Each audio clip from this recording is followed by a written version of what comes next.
ভাইরা আমার, আজকের এই মাহফিলে আমাদের উস্তাদ সকলের প্রাণপ্রিয় মানুষ, যাকে আসলে আমরা স্বপ্নের মতোই মনে করছি। কখনো ভাবি না যে হুজুর আসতে পারবে, স্বপ্নের চেয়েও এটা কঠিন মনে হচ্ছে। তো আপনারা দোয়া করেছেন, হুজুর আমাদের মাঝে ফিরে এসেছে, আলহামদুলিল্লাহ বলি সবাই। এখন আর কথা বলার সুযোগ নাই। শেষ কথা হচ্ছে, এরপর বাচ্চা তীর হাতে নিল, বিসমি রব্বি হাযাল গোলাম বলে তীর নিক্ষেপ করলো।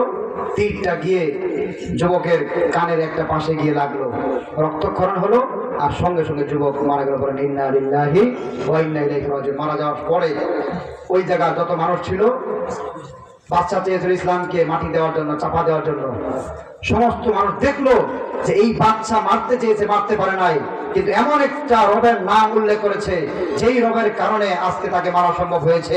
তখন সমস্ত মানুষেরা এক বাক্যে এই যুবকের কালেমা পড়ে মুসলমান হয়ে গেল। বলে সুবহানাল্লাহ। এরপরে বাচ্চার জুলুম নির্যাতন আরো চেপে গেল। বাচ্চা বলল যে ইসলাম ছেড়ে দে সবাই। তারা বললো না, আমরা ছাড়তে পারি না। এরপরে বাচ্চা চিন্তা করলো কিভাবে তাদেরকে হত্যা করা যায়। সারা দেশের মানুষকে মারার জন্য বিভিন্ন জায়গায় গর্ত খনন করে সেই জায়গায় তাদেরকে ফেলে দেওয়ার একটা ষড়যন্ত্র করলো। এইভাবে তাদেরকে, মুসলমানদেরকে তারা নির্যাতন করলো। মুহতারাম হাজরিন, আল্লাহ পাক আমাদের সবাইকে এতটুকু কমপক্ষে বোঝার তৌফিক দেখ যে আমাদের বর্তমান এই মাহফিল যারা আয়োজন করেছে আমার ছাত্র মুফতি হাবিবুল্লাহ সাহেব, এরপরে এখানে যারা আছেন অনেক বড় আয়োজন করেছিলেন মাশাআল্লাহ। শীতের কারণে হয়তো, তারপরে আপনাদেরকে ধন্যবাদ জানাই। এতগুলো লোক এখনো বসে আছেন দীর্ঘ রাত পর্যন্ত ঠান্ডায়, এটা কোরআনের ভালোবাসা। আমি গত রাতে বয়ান করেছি সেই সন্দ্বীপে, সকালবেলা যখন সাগরের মাঝখান দিয়ে স্পিড আসতেছিলাম, ঠান্ডায় হিম হয়ে গেছে, মনে করছিলেন আজকে আসতে পারবো না। দুনিয়ার আদালতে যদি সাক্ষ্য দিতে হয়, জেনে বুঝে সাক্ষ্য দিতে হয়। না জেনে সাক্ষ্য দিতে গেলে আদালতের জরিমানা পিটান খেতে হয়, পাগলা আদালতে পাঠাবে, জেলখানায় পাঠাবে। তাহলে এবারে আসুন, যেই সাক্ষ্য না দিলে তোমার আযান হয় না, আশহাদু আল্লা ইলাহা ইল্লাল্লাহ বলে সাক্ষ্য না দিলে তোমার আযান হবে না, আশহাদু আল্লা ইলাহা ইল্লাল্লাহ বলে সাক্ষ্য না দিলে তোমার ইকামত হবে না, আশহাদু আল্লা ইলাহা ইল্লাল্লাহ সাক্ষ্য না দিলে তোমার জুমার খুতবা হবে না, আশহাদু আল্লা ইলাহা ইল্লাল্লাহ সাক্ষ্য না দিলে তোমার ঈমান হবে না। আশহাদু আল্লা ইলাহার সাক্ষ্যকে আল্লাহ প্রশ্ন করেছেন, কুল আইয়ু শাইইন আকবারু শাহাদা, বলো তো সবচেয়ে বড় সাক্ষ্য কোনটি?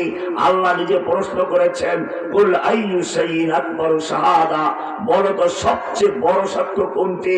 আল্লাহ নিজে উত্তর দিয়েছেন। সূরা আনআম 6 নম্বর সূরার 19 নম্বর আয়াত, আল্লাহ বলছেন, কুল ইন্নামা হুয়া ইলাহু ওয়াহিদ। শুধু এ পর্যন্তই নয়, আজকে যদি তোমাকে বলা হয়, বলো এমন কোন সাক্ষ্য আছে যেই সাক্ষ্য মানুষে দেয়, ফেরেশতা দেয়, জিন ইনসান সবই দেয়, কিন্তু আল্লাহ নিজেও সেই সাক্ষ্য দিয়েছেন, ওই সাক্ষ্য কোনটা বড়? পরীক্ষায় তুমি ফেল করবে। অথচ কোরআন তোমাকে স্পষ্ট জানিয়ে দিয়েছে। সূরা আলে ইমরান 3 নম্বর সূরা 18 নম্বর আয়াত, আল্লাহ তাআলা বলছেন, শাহিদাল্লাহু আন্নাহু লা ইলাহা ইল্লাহু, লা ইলাহা ইল্লাল্লাহর সাক্ষ্য আল্লাহ নিজে দিয়েছেন। লা ইলাহার সাক্ষ্য কে দিয়েছেন? আল্লাহ।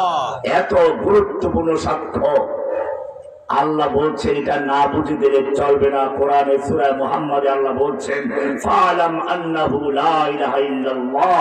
সূরা মুহাম্মদ 47 নম্বর সূরার 19 নম্বর আয়াত আল্লাহ বলছেন, ফালাম, তুমি লা ইলাহার সাক্ষ্য দিতে গেলে, দুনিয়ার সাক্ষ্য দিতে গেলে যেমন ভাবে তোমাকে জেনে বুঝে সাক্ষ্য দিতে হয়, লা ইলাহার সাক্ষ্য দিতে গেলেও তোমাকে জেনে বুঝে দিতে হবে। না বুঝে সারা জীবন তুমি জপ করে থাকো, কোনো লাভ নেই। লা ইলাহাকে বুঝে শুনে সাক্ষ্য যারা দেয় তাদের কোনো ভয় নেই।